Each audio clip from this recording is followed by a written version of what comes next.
ಧರ್ಮೋಪದೇಶಕಾಂಡ ಅಧ್ಯಾಯ 15.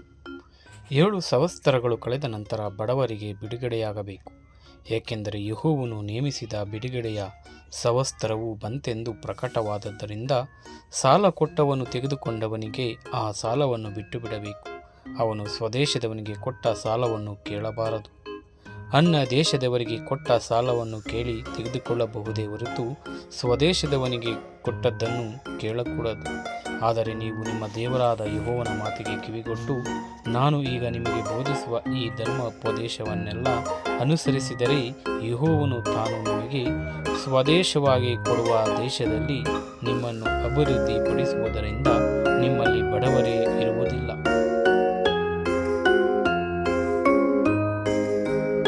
ನಿಮ್ಮ ದೇವರಾದ ಯೆಹೋವನು ವಾಗ್ದಾನ ಮಾಡಿದಂತೆ ನಿಮ್ಮನ್ನು ಅಭಿವೃದ್ಧಿಪಡಿಸುವನು. ನೀವು ಅನೇಕ ಜನಗಳಿಗೆ ಸಾಲ ಕೊಡುವಿರೇ ಹೊರತು ಅವರಿಂದ ಸಾಲ ತೆಗೆದುಕೊಳ್ಳುವುದಿಲ್ಲ. ಅನೇಕ ಜನಾಂಗಗಳ ಮೇಲೆ ದೊರೆತನ ಮಾಡುವಿರೇ ಹೊರತು ಅವರು ನಿಮ್ಮ ಮೇಲೆ ದೊರೆತನ ಮಾಡುವುದಿಲ್ಲ.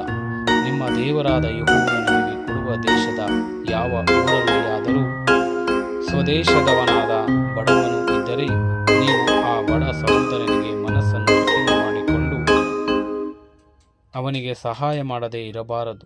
ನೀವು ಕೈ ತೆರೆದು ಅವನ ಅವಸರಕ್ಕೆ ಬೇಕಾದದ್ದನ್ನು ಕೊಟ್ಟು ಸಹಾಯ ಮಾಡಬೇಕು. ನೀವು ಬಿಡುಗಡೆಯುಂಟಾಗುವ 7ನೆಯ ವರ್ಷವು ಸಮೀಪವಾಯಿತೆಂದು ನೀಚವಾದ ಆಲೋಚನೆಯನ್ನು ಮಾಡಿ ಆ ಬಡ ಸಹೋದರನ ವಿಷಯದಲ್ಲಿ ಮೊರೆ ಕರ್ರಗೆ ಮಾಡಿಕೊಂಡು ಏನೂ ಕೊಡದೆ ಇರಬಾರದು. ನೋಡಿರಿ, ಹಾಗೆ ಧಿಕ್ಕರಿಸಿದರೆ ಅವನು ಒಂದು ವೇಳೆ ನಿಮ್ಮ ವಿಷಯದಲ್ಲಿ ಯೆಹೋವನಿಗೆ ಮೊರೆಯಿಟ್ಟಾನು, ನೀವು ದೋಷಿಗಳಾಗಿ ತೋರಿಬಂದಿರಿ. ನೀವು ಕೊಡುವಾಗ ಬೇಸರಗೊಳ್ಳದೆ ಉದಾರವಾದ ಮನಸ್ಸಿನಿಂದಲೇ ಕೊಡಲೇಬೇಕು. ಇದರಿಂದ ನಿಮ್ಮ ದೇವರಾದ ಯೆಹೋವನು ನಿಮ್ಮ ಎಲ್ಲ ಕೆಲಸಗಳಲ್ಲಿಯೂ ಪ್ರಯತ್ನಗಳಲ್ಲಿಯೂ ನಿಮ್ಮನ್ನು ಅಭಿವೃದ್ಧಿಪಡಿಸುವನು. ದೇಶದಲ್ಲಿ ಯಾವಾಗಲೂ ಬಡವರು ಇರುವರಷ್ಟೇ. ಆದದ್ದರಿಂದ ನೀವು ಸ್ವದೇಶದವರಾದ ಬಡವರಿಗೂ ಗತಿ ಇಲ್ಲದವರಿಗೂ ಕೈ ನೀಡಿ ಸಹಾಯ ಮಾಡಬೇಕೆಂದು ಆಜ್ಞಾಪಿಸುತ್ತೇನೆ.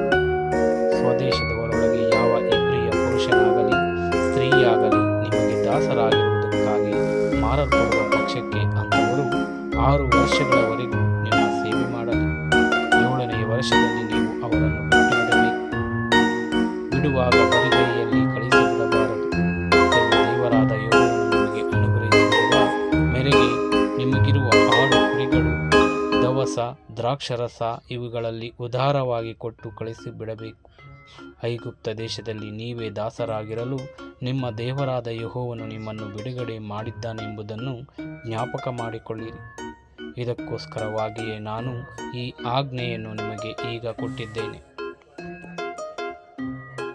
ಒಂದು ವೇಳೆ ಅಂಥ ದಾಸನು ನಿಮ್ಮ ಬಳಿಯಲ್ಲಿ ಸುಖವಾಗಿದ್ದು ನಿಮ್ಮನ್ನು ನಿಮ್ಮ ಮನೆಯವರನ್ನು ಪ್ರೀತಿಸಿ ತಾನು ಬಿಡುಗಡೆಯಾಗಿ ಹೋಗಲೊಲ್ಲನೆಂದು ಹೇಳುವ ಪಕ್ಷಕ್ಕೆ ನೀವು ಷಲಾಕಿಯಿಂದ ಅವನ ಕಿವಿಯನ್ನು ಚುಚ್ಚಿ ಕದಕ್ಕೆ ಸಿಕ್ಕಿಸಬೇಕು.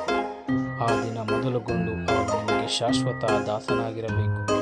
ಅದೇ ರೀತಿಯಲ್ಲಿ ದಾಸಿಯರ ವಿಷಯದಲ್ಲಿಯೂ ನಡೆದುಕೊಳ್ಳಬೇಕು. ದಾಸನನ್ನು ಬಿಡುಗಡೆ ಮಾಡುವುದು ಕಷ್ಟವೆಂದು ಹೇಳಿಕೊಳ್ಳಬಾರದು.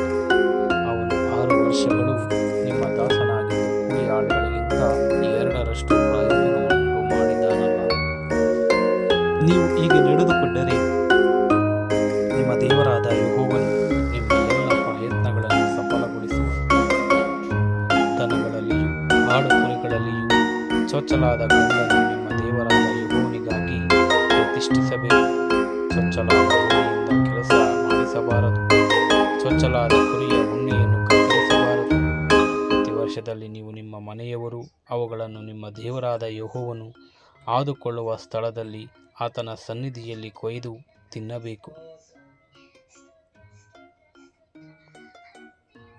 ಅದು ಕುಟ್ಟಾಗಿ, ಕೊರಡಾಗಿ, ಇಲ್ಲವೇ ಬೇರೆ ವಿಧದಿಂದ ವಿರೂಪವಾಗಿದ್ದರೆ ಅದನ್ನು ನಿಮ್ಮ ದೇವರಾದ ಯೆಹೋವನಿಗೆ ಸಮರ್ಪಿಸಕೂಡದು.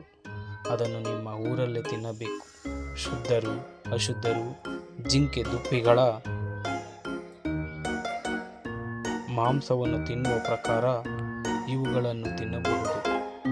ನೀವು ರಕ್ತವನ್ನು ಮಾತ್ರ ಭುಜಿಸಬಾರದು. ಅದನ್ನು ನೀರಿನಂತೆ ಭೂಮಿಯ ಮೇಲೆ